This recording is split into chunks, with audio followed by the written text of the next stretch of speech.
Separatist আছে বাংলাদেশে, আমরা তাদেরকে আশ্রয় প্রশ্রয় দিয়ে যে সেভেন সিস্টার রয়েছে সেটাকে ভারত।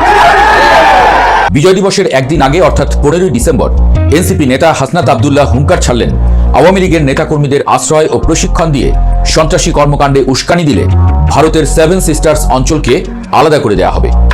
সেকেন্ডের মধ্যে এই হুঙ্কার পৌঁছে গেল দিল্লি। গরম হলো পুরো ভারত। বাংলাদেশের হাইকমিশনারকে ডেকে শাসালো মোদির দেশ। এরপর বুধবার অর্থাৎ বিজয় দিবসের একদিন পর হাসনাত আব্দুল্লাহ আবার হুঙ্কার ছাড়লেন, খুনি হাসিনাকে আশ্রয় দেওয়ার জন্য ভারতীয় হাইকমিশনকে শুধু ধমক না, লাথি দিয়ে বের করে দেওয়া উচিত ছিল।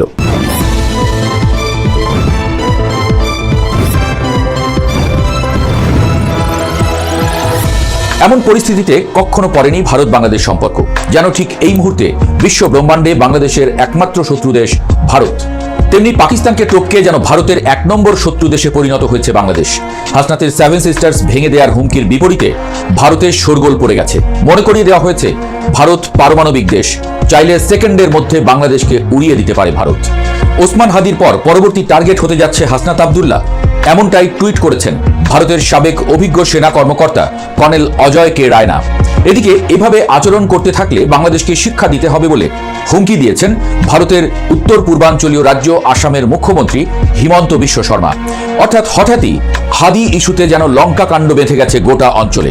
এই পরিস্থিতির মধ্যে বুধবার নয়াদিল্লিতে বাংলাদেশের হাই কমিশনার এম রিয়াজ হামিদুল্লাহকে ভারতের পররাষ্ট্র মন্ত্রণালয়ে তলব করা হয়েছে। যদিও হাদির উপর হামলাকারীরা